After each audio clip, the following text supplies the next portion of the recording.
Welcome to the Women's Hoop Show. We are coming off of an absolutely electric All-Star Weekend in Indy, and we've got a lot to dive into, all right? From Natasha Cloud's clutch win in the Skills Challenge and Sabrina Ionescu's reclaiming her three-point crown to the fashion, the activism, and the record-breaking performances in the All-Star game itself this weekend. It had it all. It really, really did. So buckle up because we're breaking down everything that made this year's All-Star Weekend unforgettable. Let's get into it. Hey, what's up, y'all? So I am back from Indy. I'm going to give my recap. We're going to do this solo. We're just going to have a little chat about everything All-Star Weekend because a lot happened, you guys. A lot went down. First of all, the vibes in Indy were immaculate. I don't think Angel Reese was lying when she talked about how it was feeling like Miami. I just feel like everyone pulled up. We knew that this All-Star Weekend was going to have a different level of magnitude, right? And we talked about it in the preview show, just about the anticipation, the All-Stars themselves, it being in Indiana. And then we get the news that Caitlin Clark is not going to participate in the three-point challenge or in the All-Star game.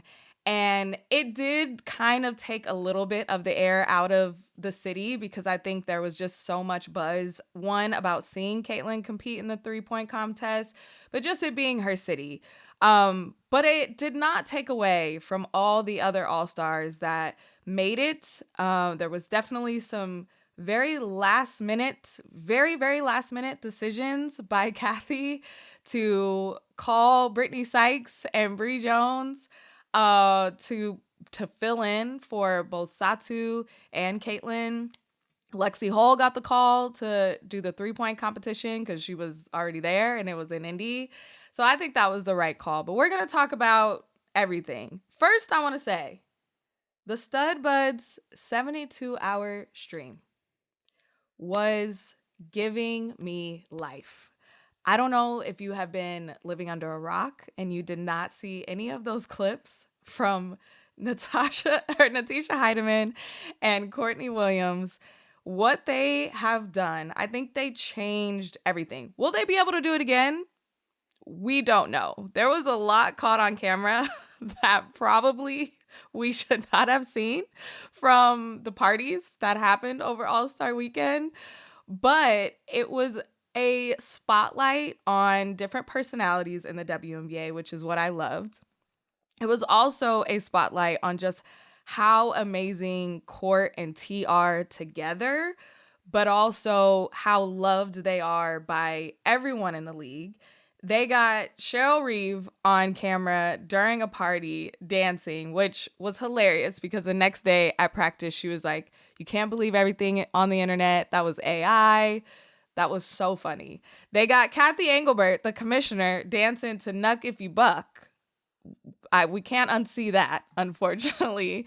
And from everything in between, all the way through All-Star Weekend, already they got new t-shirts with Together, but I think this is going to be incredible for their careers and their content path, whatever way they want to go.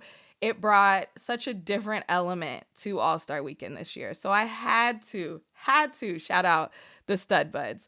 But let's kind of go day by day as we go through All-Star Weekend. So let's start with Thursday because that was my favorite day because I'm so biased. I got to host the WNBA Live Orange Carpet, and it was so much fun. I kind of can't even put it in words because it was, first of all, such a dream come true to be able to work with the W and be able to talk to every single player and laugh and joke. And I co-hosted with Ari Chambers, and it was so much fun. So I hope if you watched it, you can go back and watch it on YouTube.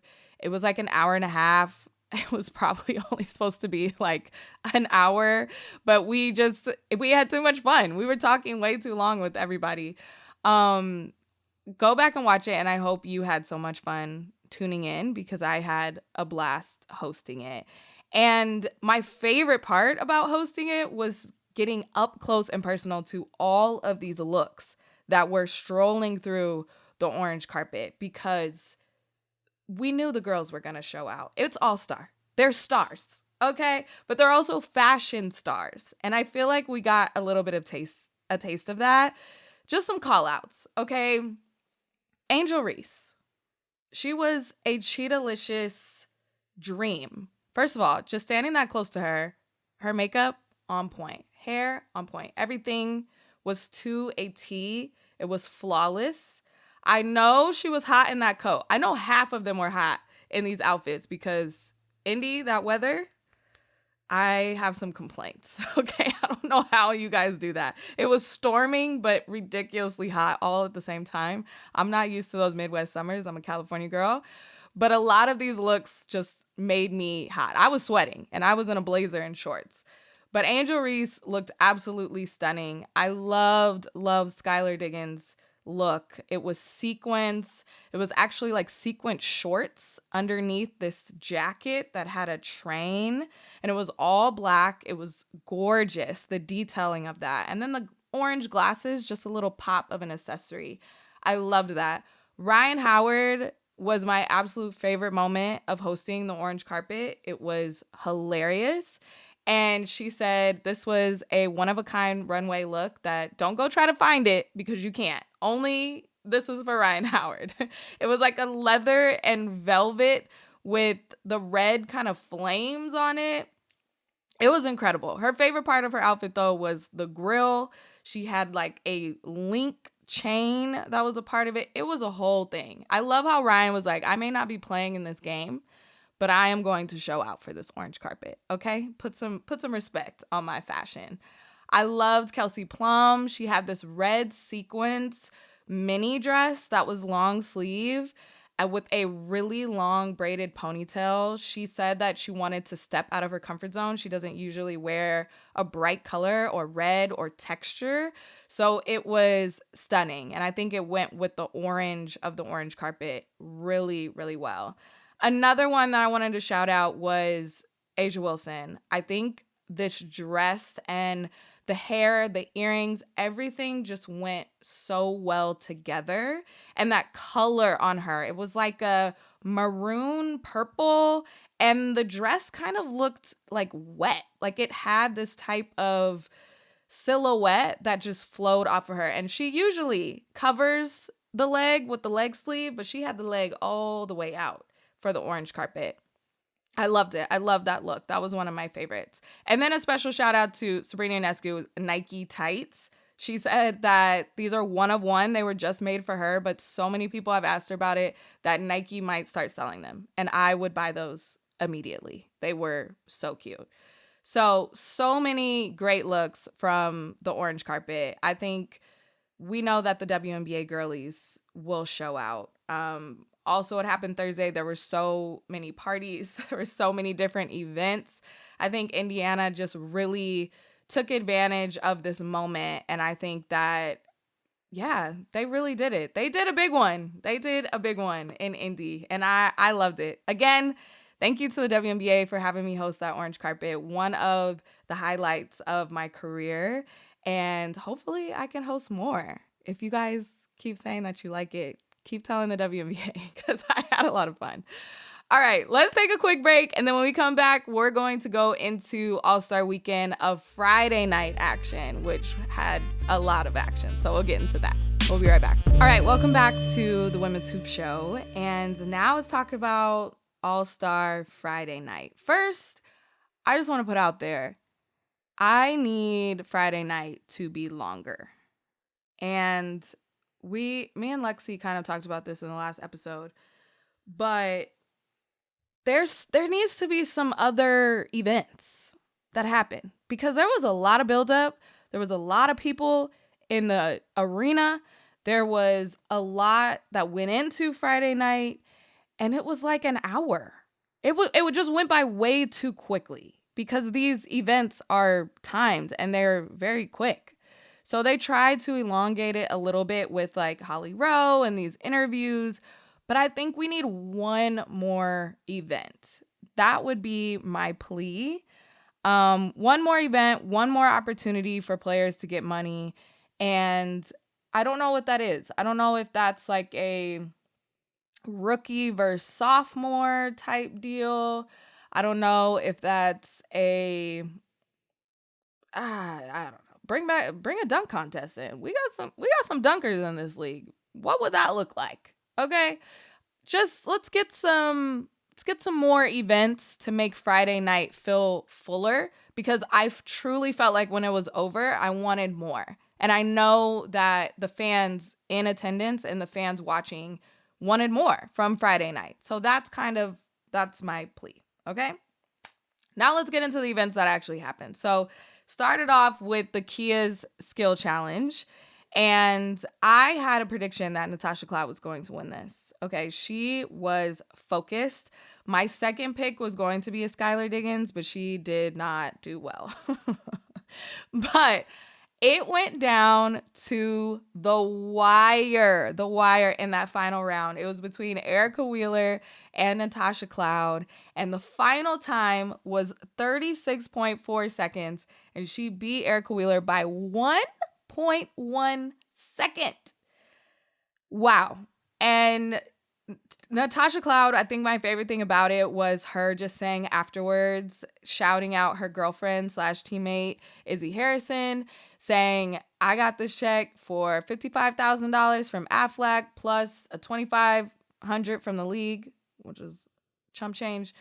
And now we can put a down payment on our house. Like, that is so cool. That was awesome. And such a fun moment. And also a reminder that this is like life-changing money for a WNBA player. Like, this is such a huge difference from years before where all they would get was the $2,500. Aflac has really stepped up, and I love this for them. So love that.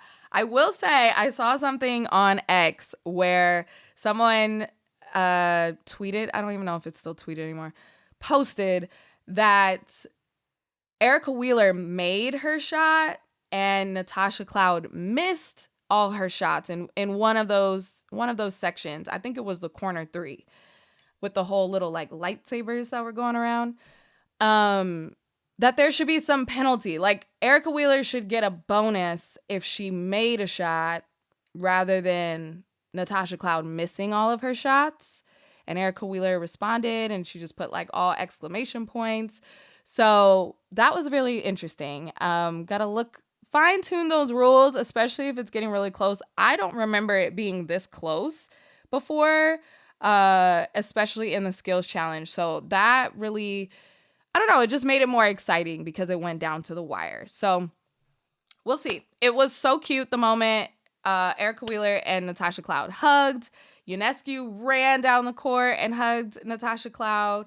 So again, she had the fastest of the night, 34.1 seconds. And Skylar Diggins had the slowest, 44.3. But it was hilarious because Courtney Williams had a 42 seconds, and she was so mad. She went first and she was like, I mentally already spent that money.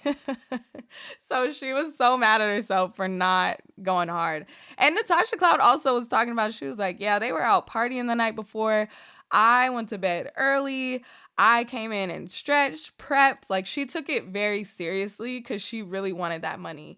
So I really love that for her, and I love that it came out on top. So let's go into the New York Liberty sweep, because it was the 3-point competition, and I was so excited for this competition. First of all, again, we thought it was going to be a matchup between Caitlin Clark and Sabrina. And as soon as we found out that Caitlin was not going to be in the 3-point competition, Lexi Hull was her replacement, I even more doubled down that Sabrina was going to take this crown. Like, she's just so good at this. And I think we all saw why. Sabrina is a shooter, you guys. A shooter. My college coach used to say there are shooters and then there are makers. And Sabrina Ionescu is a maker. What we saw during this competition was what we saw in 2023, especially when we got to that final round. You guys, I was mentally preparing for it to happen again. When she missed those couple shots and then went off an 11 in a row, 11 in a row. Everyone started standing up. The room just, I feel like, got silent. I was at home. I was not still there on Friday. But everyone was just like, what are we about to witness again? She said afterwards, yeah, I'm pretty disappointed. I missed some of those few easy ones. She had 30. She had 30 points in the final round. Second highest of all time, next to her own. And I think Allie Quigley tied for 30 in one of those times that she won. I love how the final went down with Alicia Gray and Sabrina, because it's never been a repeat champion besides Allie Quigley. So we were going to get a repeat champion either way. But Sabrina Ionescu went first in that final round. And I know Alicia Gray was like, God damn, why did you let this woman go first? It was so fun to watch. And I mean, I can watch Sabrina shoot all day long, but my absolute favorite part is when she got on the microphone after she won. You know, she earned $60,000 from Aflac and $2,500 from the WNBA. And she said that she was giving half of her earnings to rookie Sonia Citron, because Sonia was so nervous. You could tell. She said on the orange carpet when we talked to her how nervous she was. And she was the first rookie to ever compete in something like that. So it had to be nerve-wracking. Sabrina respected her for even trying.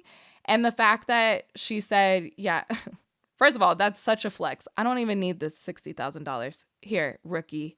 This is almost as much as you make in the whole year. So let me give you half of this.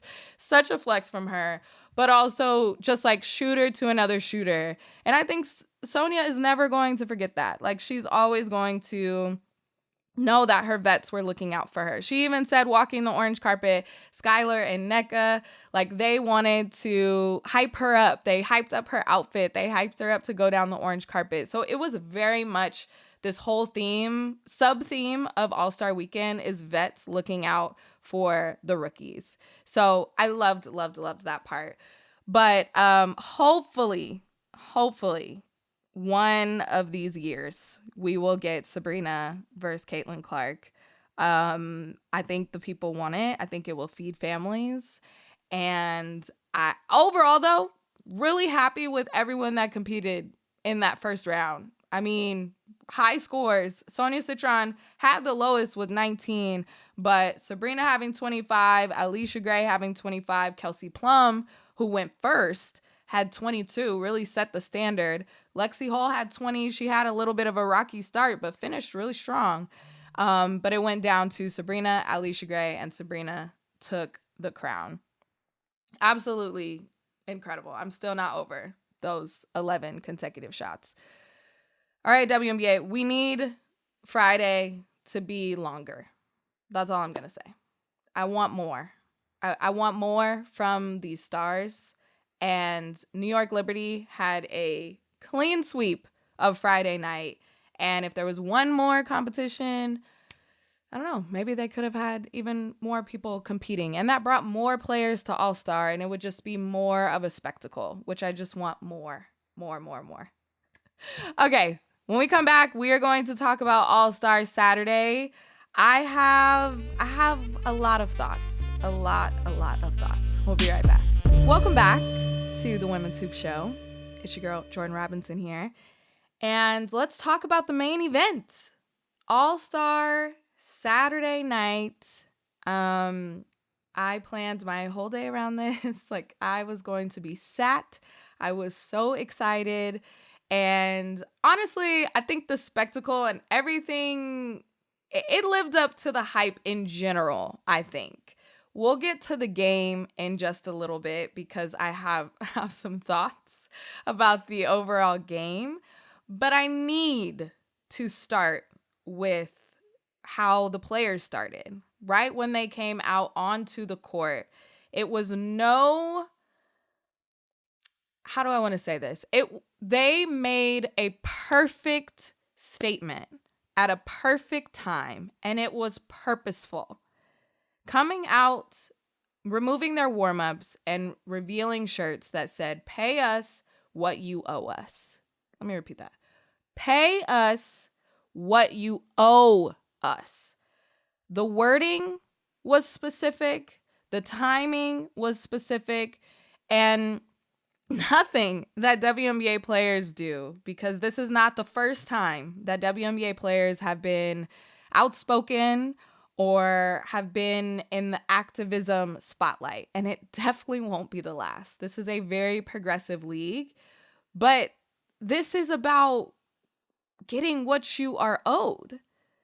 The WNBA Players and Players Association has made it a point to make all these very large spectacle moments also opportunities to remind everyone, like, hey, just a reminder, we are in CBA negotiations right now, actively.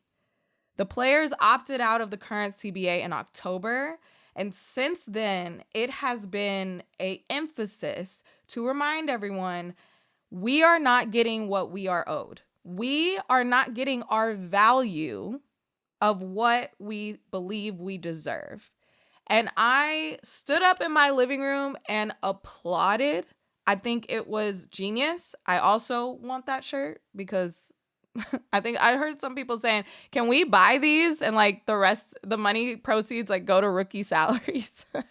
Like, I also want to wear this just in life.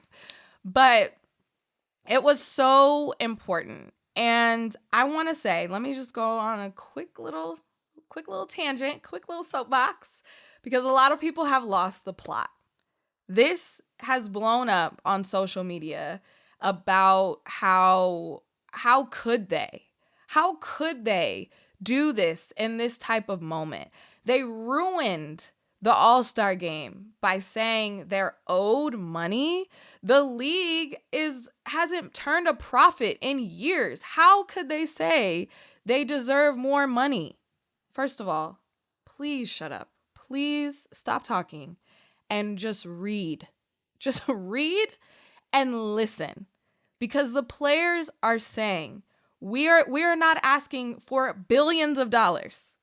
We know that because of the product on the floor and because of our talent, the league has grown. And we've seen that these expansion teams are putting in millions of dollars to get in because of our product. We've also witnessed media deals that start next year, $200 million a year. And you're saying we don't get any of that, even though we're the product? That's what these players are saying. And for anyone to say that people who are working a full-time job deserve less money, what? That just doesn't make any sense to me. I want to have a whole separate episode where we dive more into the CBA, but I think this really brought up a point of emphasis and conversation around the WNBA, and they understand the weight of this CBA. I want to take you back real quick. The WNBA was the first women's professional league to ever have a CBA.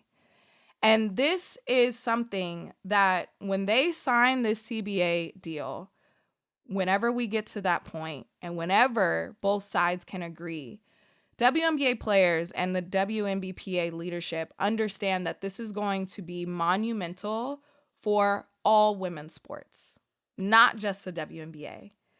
all women's sports across the board, just like the last CBA was, honestly. But this is the start of something that has ramifications for years to come. So no, they're not letting up. And I want to say that, yes, it was All-Star Weekend and everyone was partying and having a good time. But also the orange carpet started late because the CBA meeting went long. And it was a record number of players sitting in on that CBA meeting because they feel like this is so important. I believe it was 40 players and all of them crammed into that elevator. I know you saw that photo. It's important. And they left not satisfied with the league side. Kathy Engelbert later came out and said, I think we'll get something transformational done. I think we'll get something transformational done. But the players are saying, I want to read this quote specifically from Nafisa Collier that I feel like really encapsulates everything. She said, we get a very tiny percentage of all the money that's made through the WNBA, which obviously is made through the entertainment we provide. So we want a fair and reasonable percentage of that. That's what they're asking for. A fair and reasonable percentage of all of this growth and revenue that the league is making. And I honestly, I want to know more to the details of what specifics that they're asking for. I know that they're asking for a 50-50 rev share. I've heard that. But it's going to be real interesting when the players decide that you are not going to keep disrespecting us. You are not going to say that we are not worth this amount.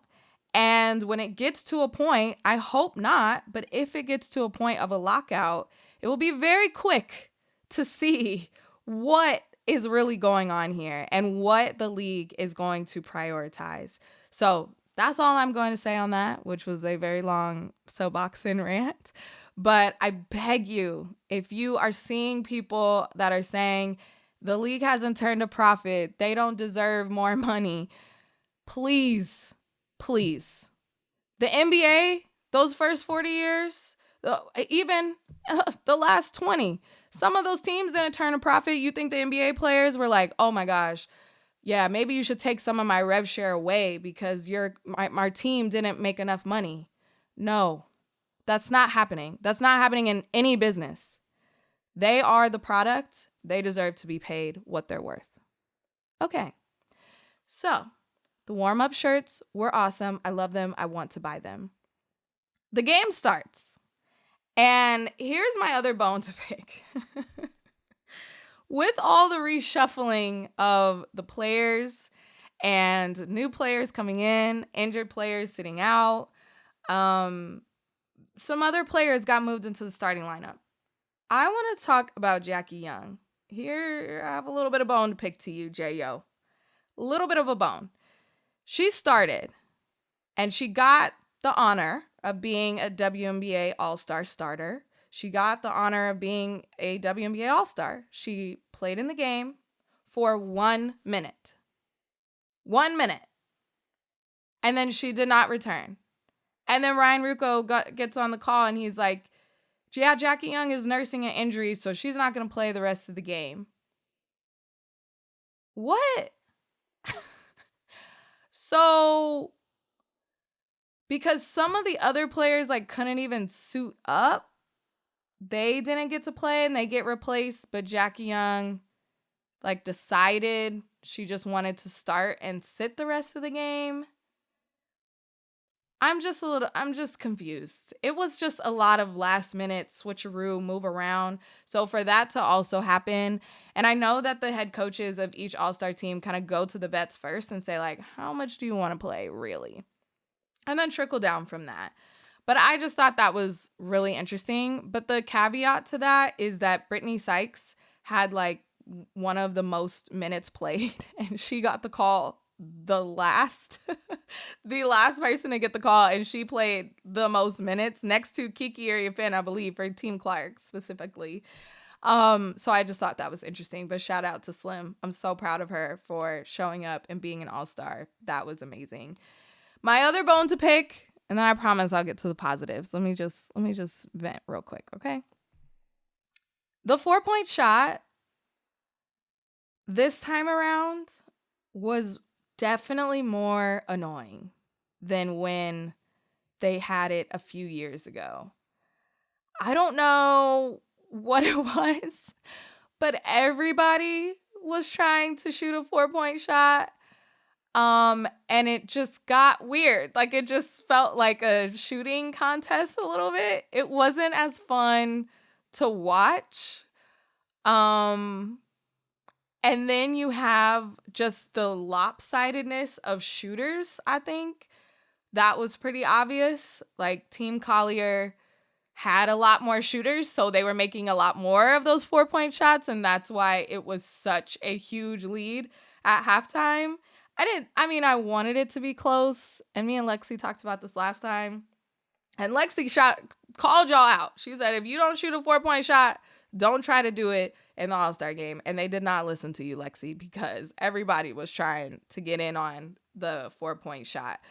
Rebecca Lobo said during the call, she said, I would like to remove it or move it closer or put it somewhere. She said like a mid-range, maybe a layup, like something else, because that 4-point shot made for a very weird offensive game. There was no defense being played, which there's not really a lot of defense in All-Star games anyway. And I also want to shout out that if you are a new fan and you came into the league last year, right? And last year was your very first All-Star game where it was Team USA versus the All-Stars. That was a different vibe. That was to get Team USA and the Olympians ready for the Olympics. And it was more competitive, and they were running plays, and All-Stars were really trying to beat the Olympians because they feel like they should have been on the Olympic team, and Olympians didn't want to get embarrassed. And so it was a closer game and just more competition. But that's not how All-Star games are typically. I think it was fun. Kelsey Plum and Asia, I feel like, just added more of like the fun elements to it. Because if you're not really having fun, then it just kind of looks like bad basketball. So I think there were some definitely fun elements into it, and people were having a lot of fun towards it. I love the part at the end where Breanna Stewart gets the rebound and passes it to Kiki Ariafin, who's on the other team, and she finally makes a 4-point shot because Lord knows she was trying. So that was really fun, and I think that's also just a vet looking out for a rookie. What else? Skylar Diggins did not get the MVP award, but to get a triple-double in the All-Star game, I asked Alyssa Thomas on the orange carpet if she was going to get a triple-double. She said, no way, that's way too much work. And Skylar Diggins said post-game that she played terrible in the skills competition, so she said, I'm leaving here with something. And she got the first triple-double in All-Star history and also the most assists in an All-Star game history. Towards the end of the game, she was yelling at her teammates to make sure she got the rebound so that she made sure she got that triple-double. She was very serious, and Skylar Diggins knew that they wanted to win that game. It was not really for play for her. She wanted to win, and that's exactly what Team Collier did. Another prediction that I knew that was going to work. I think Nafisa Collier just had a better overall team. And Fee got the MVP because this is her year. And I love that for her. She also hit so many 4-pointers. She had 36 points, an All-Star game record, 13 for 16 from the field, which is crazy. I think that's also just shows how much defense was being played. But yes, she's an MVP frontrunner for the season. And I'm happy that she got some hardware this year, no matter how the rest of the year turns out, because I think we just need to bottle up how great Nafisa Collier has been. And you could tell from the jump that she was going for that MVP. She was trying to score. Yes, she was. But overall, super happy with the game itself. I think it was just a testament of all the talent that's on the floor. I think Paige Beckers played super well. She had 8 assists. Kayla Thornton, shout out, first time All-Star, 15 points, 11 rebounds, 5 assists. She was playing some heavy minutes as well. Gabby Williams, 16 points. Sonia Citron had 11.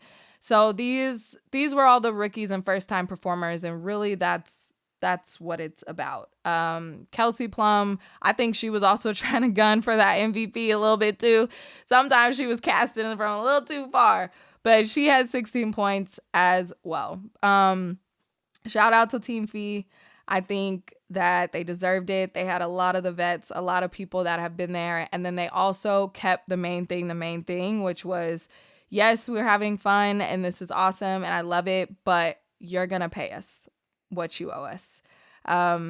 It was, that was the message. That's had to be the biggest takeaway from the whole weekend. And that's what it should be. Whew. It was fun. All-Star Weekend, I'm looking at everybody's pictures, everybody's videos, stud buds, all of everyone coming together, just partying together. It also just shows and is a reminder that these players like each other and they get along and they have fun. And this whole other narrative that is completely made up, that everybody's a hater and everyone doesn't like each other, is false. It's made up. Just like it's made up with what you guys think about players not getting enough money or shouldn't get enough money. Look at the facts and look at what we saw during All-Star Weekend. It was a blast. Can't wait to see where All-Star is going to be next year. I will be there again. It's going to be hard to top this year and even last year. Last year in Phoenix was a blast as well. So I just hope the league continues to grow, keep leveling up. The players are saying that, and we're recording this on Monday. The players play again tomorrow on Tuesday, and they have all complained about that. They have all wanted All-Star Week and All-Star break to actually be a break, but we're back to the games very quickly, and now it's starting to get serious. So they had their fun. Now everyone is going to be sprinting and playing for a playoff spot and making sure that their teams get in those top 8. So that's what we're going to be talking about next episode and when we come back, because it's go time. The season goes by fast. I can't believe we're almost halfway there. But thanks so much for listening. This was so much fun to recap All-Star Weekend, and I'll see you next episode. Thanks for tuning in. If you enjoyed today's episode, be sure to follow on your favorite podcast app so you never miss an update. Your support means the world. And if you're feeling generous, leaving a quick rating or review helps more Hoops fans discover the show. And you can now see us on our brand new YouTube channel. Make sure to like and subscribe there. Shoot us an email at women'shoops@odyssey.com to tell us what's on your mind. We want to hear your hottest takes, your burning questions, and all your feelings about all things women's hoops. We just might feature your note on the show. That's women'shoops@odyssey.com. The Women's Hoop Show is an Odyssey original podcast hosted by me, Jordan Robinson. Our producer is Phil Sweetek. Our video team is led by Kurt Courtney and includes Tim Meikle, Evan Cox, Allison Jeffrey, and Lauren Vieira. Our executive producers are Greg Holtzman, Asha Saluja, Danny Freisinger, Maddie Sprunkaiser, and Leah Reese-Dennis. And special thanks to Moira Curran and Josephina Francis.